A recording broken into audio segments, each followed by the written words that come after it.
Assalamualaikum warahmatullahi wabarakatuh. Waalaikumsalam warahmatullahi wabarakatuh. Alhamdulillahirabbil alamin. Wa bihi nasta'inu ala umuri dunya waddin. Wassalatu wassalamu ala asrafil anbiya'i wal mursalin sayyidina wa maulana Muhammadin wa ala alihi wa ashabihi ajma'in. Rabbi yassir wa la tu'assir, Rabbi tammim bil khair, Rabbi israh li sadri wa yassir li amri wahlul 'uqdatam min lisani yafqahu qawli. Amma ba'd. Faqad qala Allah ta'ala fi kitabihil karim, subhanaka la ilma lana illa ma 'allamtana innaka antal alimul hakim. Shadaqallahul aliyyul azim wa sadaqa rasuluhun nabiyul karim wa nahnu ala dzalika minasyahidin wa syakirin. Alhamdulillahirabbil alamin. Yang saya hormati segenap pengurus musholah, khusus yang sempat hadir, masyarul muslimin jamaah salat fardu maghrib musholah Maimunah. Yang minta maaf tidak bisa menyebutkan satu-satu, yang mari sama kita berdoa kepada Allah Subhanahu wa taala, semoga semua kita yang hadir, yang mendengarkan acara kita pada malam hari ini, dan termasuk semua anggota keluarga kita dimanapun berada, semoga Allah Subhanahu wa taala akan ampunkan segala dosa, Allah akan maafkan segala kesalahan, Allah akan berkahi umur, Allah akan panjangkan dalam rangka untuk taat ibadat, Allah akan sehatkan jasmani dan rohani, Allah akan bukakan pintu-pintu rezeki, dan lebih jauh lagi kita semua punya harapan, punya keinginan, punya cita-cita, termasuk tentunya keinginan kita yang punya anak, semoga anak-anak kita Allah jadikan anak-anak yang soleh solehah, anak-anak yang cerdas, anak-anak yang pintar, anak-anak yang sukses dunia, sukses akhirat. Dan di tengah kepastian kita semua pasti bakal mati. Mari juga kita mohon kepada Allah, semoga pada saat kita akan mati, semoga Allah akan mematikan kita dalam keadaan husnul khatimah. Amin ya rabbal alamin. Apa kabar galau-galau? Sehat galau? Alhamdulillah. Kita melanjutkan kajian tauhid. Apa arti qiyamuhu binafsihi? Berdiri sendiri. Apa yang dimaksud Allah berdiri sendiri? La yahtaju ila syai'in minal hawadis. Allah tidak butuh yang baru. Allah tidak butuh yang selain Dia. Allah tidak butuh makhluk, bahkan Allah tidak butuh dengan hukum-hukum yang Allah buat. Termasuk Allah tidak butuh tempat. Allah tidak butuh juga yang nyadikan. Bahkan Allah tidak butuh dengan aturan-aturan yang Dia buat.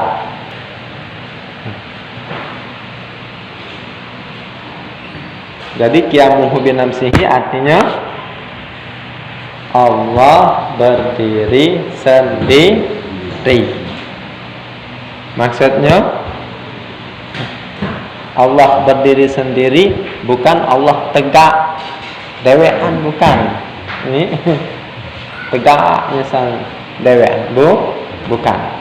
Tapi yang dimaksud Allah berdiri sendiri, Allah tidak butuh yang lain. Allah tidak butuh segala yang baru. Allah tidak butuh alam. Allah tidak butuh makhluk. Ada pertanyaan sampai di sini? Silahkan kalau ada yang tidak ditanya. Ayo. Jangan sampai ngambang. Ya, jangan sampai ngambang. Karena tauhid ini harus dengan i'tiqad jazim, dengan keyakinan yang mantap, dengan keyakinan yang kokoh, dengan keyakinan yang tangguh, dengan keyakinan yang tak katik mengandung sak. Ini full yakin 100%. Berkaitan dengan Allah bersifat qiyamuhu binafsihi. Apa artinya tadi? Allah berdiri sendiri. Maksudnya bukan Allah tegak dewean, bukan. Tapi Allah berdiri sendiri, maksudnya Allah tidak butuh yang lain. Allah tidak butuh alam. Allah tidak butuh makhluk. Bahkan makhluk yang bernama tempat, Allah juga tidak butuh. Nerimo? Allah tidak butuh tempat. Kalau bapak butuh tempat, sekarang bapak bertempat tidak? Bertempat. Allah tidak butuh tempat. Nerimo? Yakin? Full 100% yakinnya Allah tidak bertempat? Ada yang ngomong Allah wujud langit, kayak mana?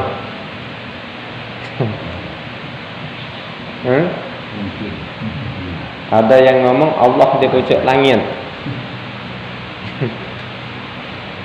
Kayak mana?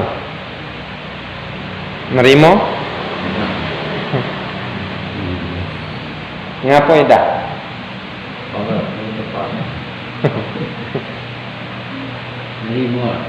Langit tempat bukan?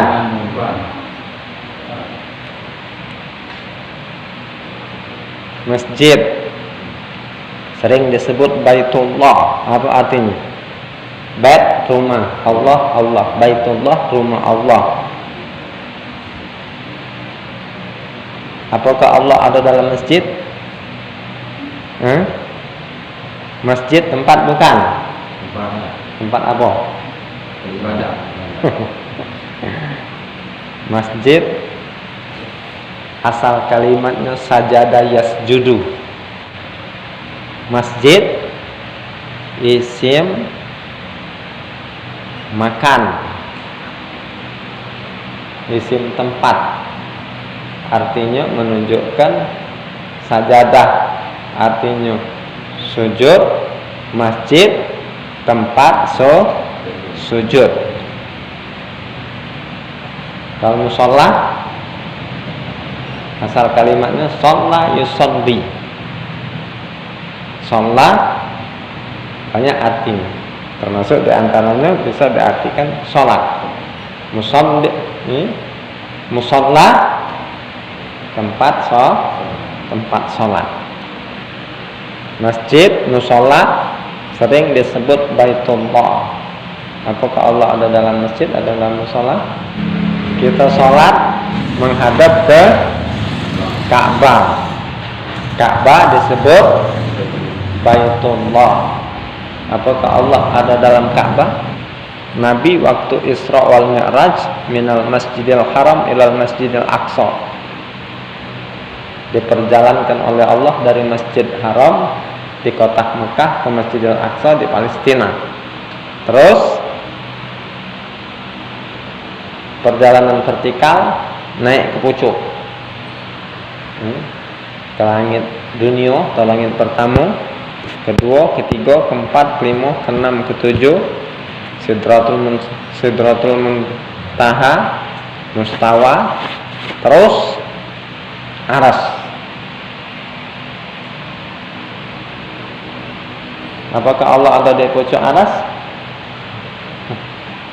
Ada ayat summastawa alal aras, kemudian dia bersemayam di atas aras.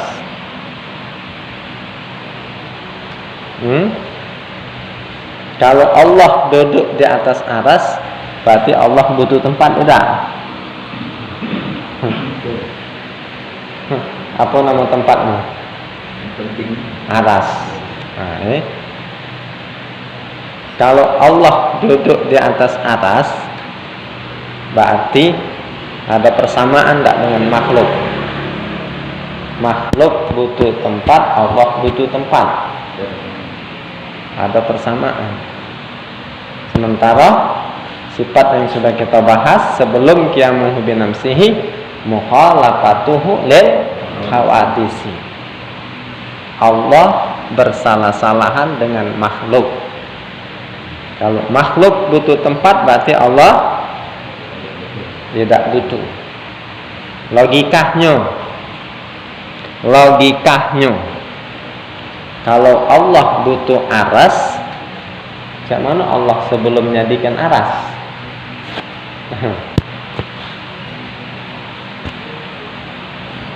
Aras makhluk bukan?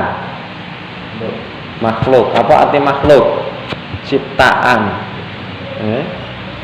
Ciptaan. Nah, kalau aras ciptaan, Allah tempat tinggalnya di atas aras, macam mana sebelum aras Allah jadikan? Maka ulama ahli tauhid yang berpaham ahlu sunnah wal jamaah, di antaranya ini anak kitab Abah Kiai Haji Muhammad Jan Sutri, beliau menjelaskan tentang ayat summastawa alal aras, kemudian dia bersemayam di atas aras. Menurut ulama ahli tauhid, apabila di dalam ayat Al-Quran atau hadis terdapat sesuatu yang kalimatnya mengandung kesamaran atau mutasabihat, maka wajib ditakwilkan atau diartikan dengan pengertian yang wajar dan layak bagi kesucian dan kebesaran Allah. Misal ayat tadi summastawa alal aras, yang artinya kemudian dia bersemayam di atas aras langit, aras pucuk langit. Hendaklah ditafsirkan dengan kerajaan Allah atau sifat Allah yang Rahman pemurah itu meliputi sejak dari aras sampai ke bumi. Jadi kerajaan Allah, kekuasaan Allah. Allah menguasai mulai dari yang terendah bumi sampai kepada yang paling tinggi aras. Jadi bukan diartikan Allah duduk seperti duduknya raja di atas singgasananya.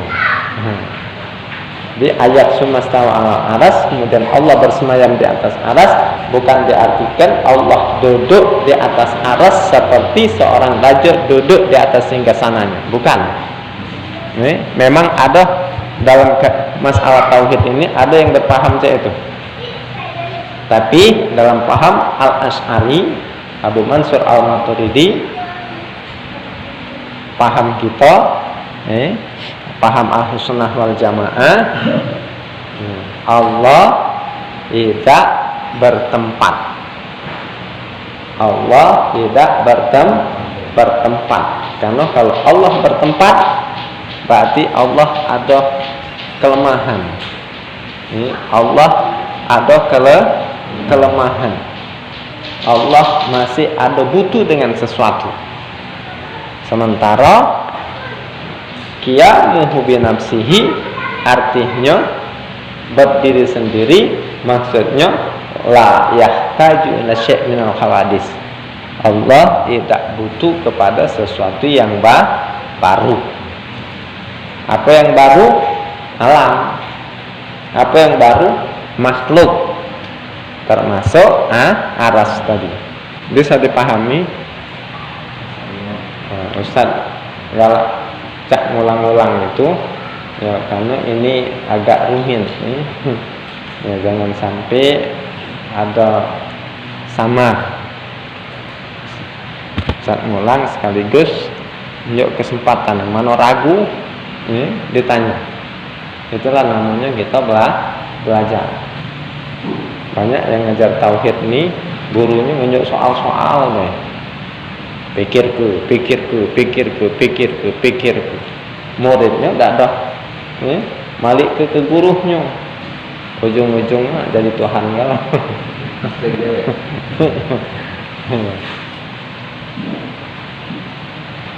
Jadi logikanya kalau Allah butuh atas, berarti Allah ada kelemahan karena masih ada butuh dengan sesuatu.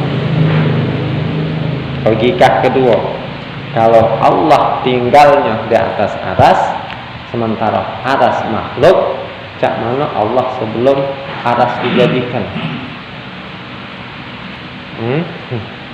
Paham? Bisa diterima? Termasuk qiyamuhu binafsihi, Allah tidak butuh yang nyadikan, karena Allah tidak katik permulaan. Termasuk Allah tidak butuh dengan hukum-hukum yang dibuatnya. Salat 5 waktu apa hukumnya? Wajib. Untuk siapa wajib? Untuk makhluk. Kalau kita mau aturan kira-kira kita butuh tak? Ada butuh tak? Dengan aturan yang kita buat ini. Atau untuk apa? Untuk nyari keuntungan. Untuk nyari keuntungan. Kalau Allah wajibkan kita salat 5 waktu. Apakah Allah nak ngemek keuntungan dari salat yang kita kerjakan? Tidak. Kita salat, kita tidak salat, tak katik pengaruh dengan Allah. Ya, kita salat, tidak salat, tak katik pengaruh dengan Allah. Karena Allah adalah zat yang maha sempurna. Allah adalah zat yang maha sempurna, yang tidak butuh penyempurnaan lagi. Kalau itu untuk apa Allah merintahkan kita salat? Karena salat itu manfaatnya besar untuk kita dari segi kesehatan. Salat itu kalau benar dia jadi olahraga terbaik. Jadi olahraga terbaik. Kemudian dari segi untuk ketenangan hati, dengan sholat kalau benar akan menghasilkan ketenangan hati. Ala bizikrillah tatmainnul qulub, kata Allah. Ingatlah, hanya dengan mengingat Allah hati akan menjadi tenang, hati akan menjadi tentram, hati akan menjadi damai. Bahagia itu memang boleh jadi duit banyak, tapi tidak seluruh wong punya duit banyak bahagia. Memang boleh jadi pada saat punya jabatan, tapi tidak seluruh wong punya jabatan bahagia. Jadi bahagia itu bukan di harta, bukan di jabatan, tapi bahagia itu ada di hati. Ada wong walaupun jalan kaki tenang dia,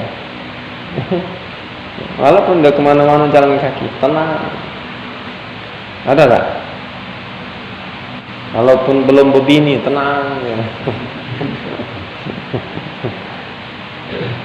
Ngapa? Karena banyak yang punya bini runyang.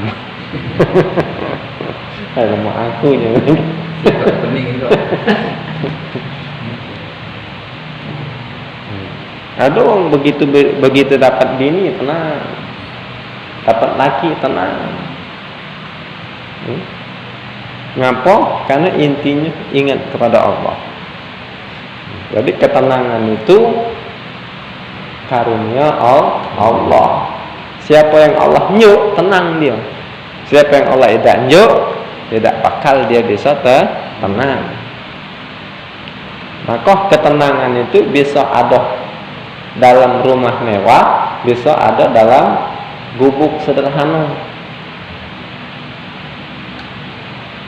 Bahkan kalau kita baca sejarah, Nabi itu rumahnya besar rumah kita. Kita batuan dia batuan juga tapi tak kita keramikan misalnya. Tidurnya kita tampul ring bed.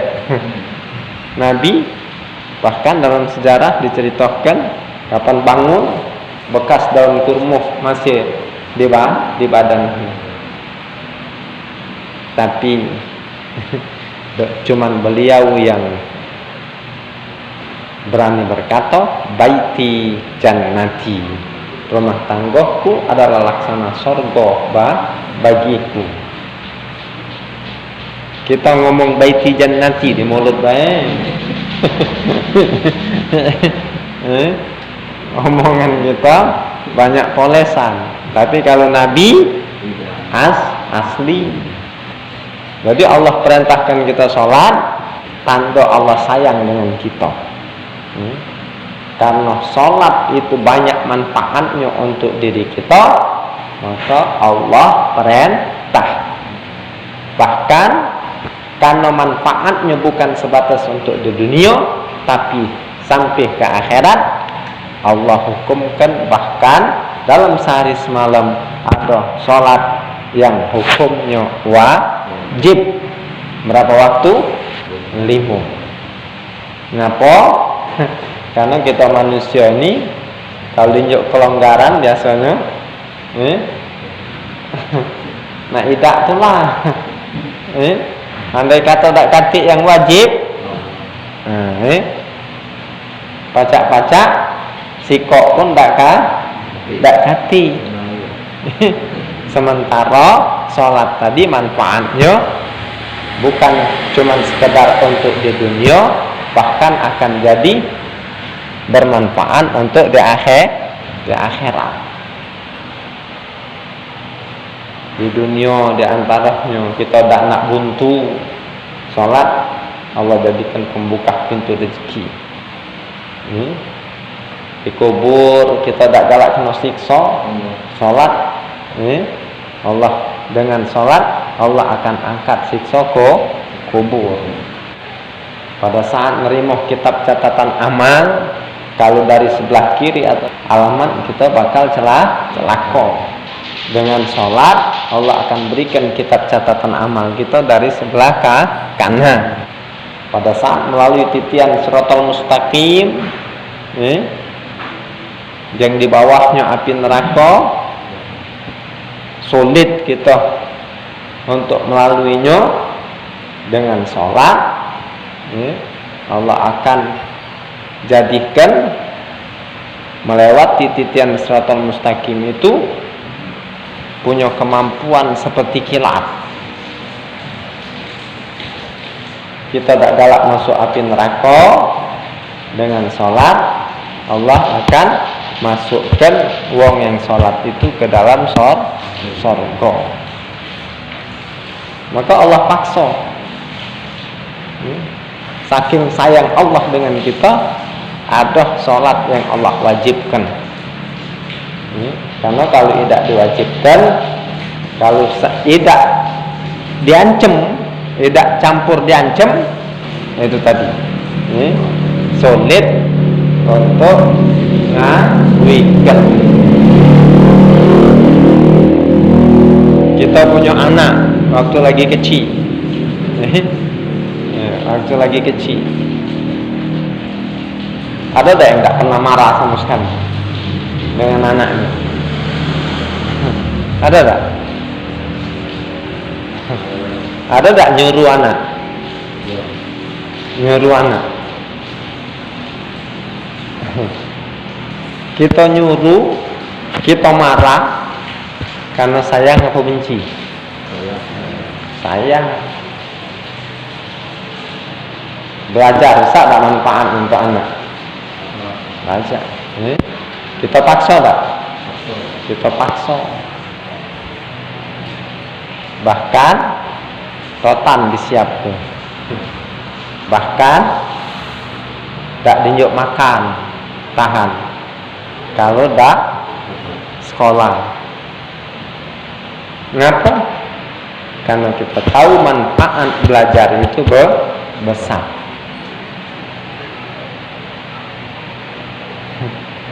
Sanksi-sanksi yang kita njuk tadi, sampai kalau ditinggalkannya kita rotan, sampai kalau seumpamanya ditinggalkannya kita njuk makan. Tanda apa itu? Tanda sayang kita. Allah apa lagi? Ada pertanyaan, silakan sampai di sini. Jadi semua makhluk, semua perbuatan Allah, semua hukum-hukum yang Allah buat itu Allah tidak memberi manfaat. Jadi bukan Allah buat karena Allah ada butuh, tapi semata-mata tanda sayang Dia untuk kita. Sampai jam berapa Isya?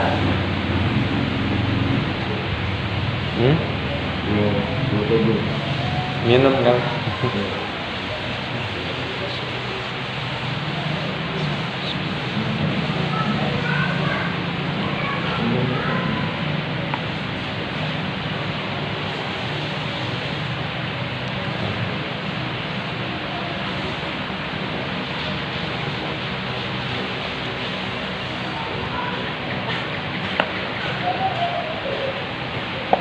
Jadi saat yang tempat itu kalau menunjuk ke tempatnya ke tinggi deh,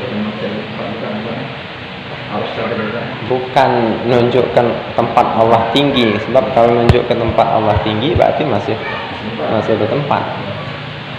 Kekuasaan Allah, kerajaan Allah meliputi dari bumi sampai ke aras. Jadi dari bumi sampai ke aras dalam wilayah kekuasaan Allah. Wa huwa ala kulli syai'in qadir. Seluruh tunduk di bawah kekuasaan Allah. Jadi kita menyebut kerajaan misalnya. Oleh kerajaan. Kerajaan itu, kerajaan artinya bukan kerajaan dalam artian tempat, tapi kerajaan dalam artian kekuasaan. Kekuasaan, kepemilikan. Lillahi ma fis samawati wa ma fil ardh. Kepunyaan Allah apa yang ada di langit, kepunyaan Allah apa yang ada di bumi.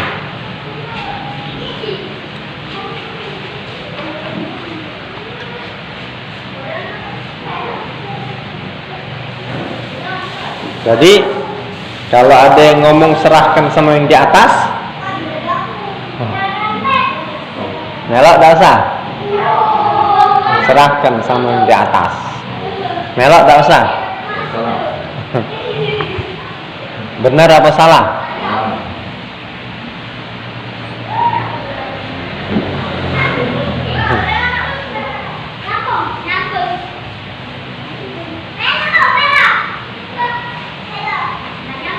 Karena bertempat menunjukkan makhluk,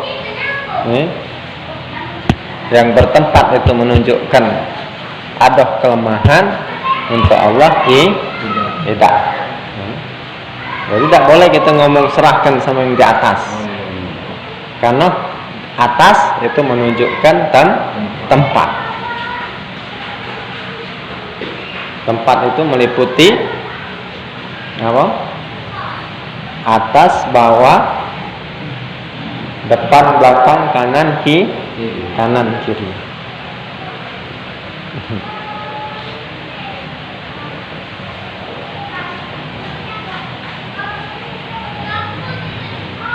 Silahkan, ada yang nak ditanya. Tanggung kita pindah yang baru. Jadi dimasakkan ya. Ada orang galak nyebut silakan tuang gitu. Serahkan dengan Tuang gitu. boleh. Ya, boleh. Karena Allah itu nama zat. Allah nama zat. Tuhan itu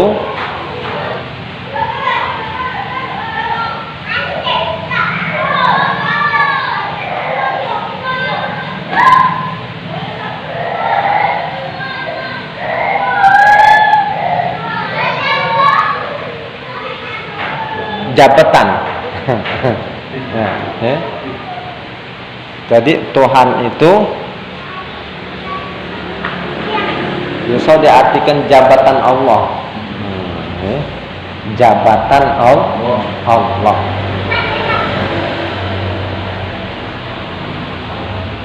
Siapa pemegang jabatan Tuhan? La ilaha illallah. Tiada Tuhan kecuali Allah. Jadi Allah nama zat, Tuhan itu nama jabatan. Siapa pemegang jabatan Tuhan? La ilaha illallah. Tak kata Tuhan kecuali Allah. Dalil Al-Qur'annya di antaranya Quran surat Thaha ayat ke-14. Innani anallah. Sesungguhnya aku ini adalah Allah. La ilaha illa ana. Tak kata Tuhan kecuali aku. Fa'budni, maka sembah hanya kepada aku. Maka kriteria Tuhan,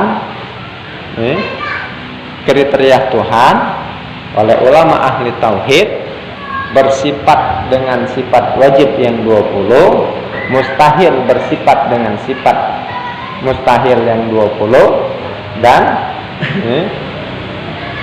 bersifat dengan satu sifat jaiz. Diringkas menjadi 4 kelompok: nafsiyah, salbiyah, ma'ani, maknawiyah. Tadi diringkas lagi menjadi istighna dan iftiqar.